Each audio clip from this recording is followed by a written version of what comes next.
The thing that I'm most excited about AI is there are lots of different use cases, but they all amount to giving people more opportunities to be successful. AI has been a really core part of how we've been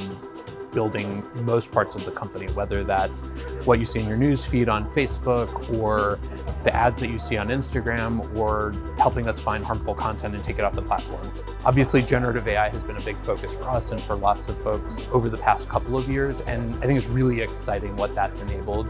Well, I think one of the biggest opportunities is the ability to enable scale. There are lots of things that you could do, but that are actually really hard or time consuming. You might not have the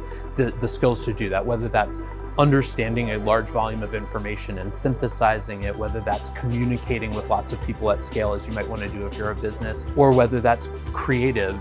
activities like being able to imagine an image and share it on your social media. These are kinds of things that are going to enable people to have the reach and scale that otherwise would have required a lot of money or a lot of technical sophistication to build.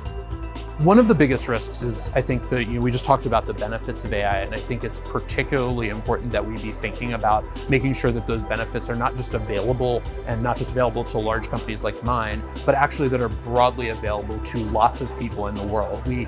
just got a series of grant applications for the latest round of our Llama Impact grants, and there were something like 1,300 applicants from 90 plus countries. And so I think one of the things that I feel a lot of responsibility around is actually making sure that we're deploying the technology and delivering it so that it can create value for all of those people who will be able to do things that we just couldn't do with AI ourselves.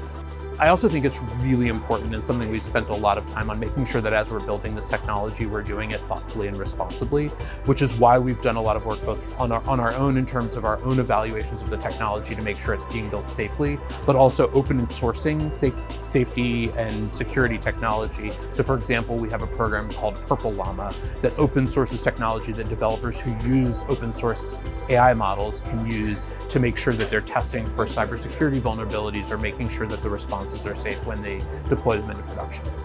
The reason why we've been so committed to open source is because by open sourcing, we hope that we will make more progress in moving the state of the technology forward. The impact of that technology will be greater because people who have expertise in areas like healthcare or education that we don't have internally will be able to take that technology and do awesome things with it. And we also think that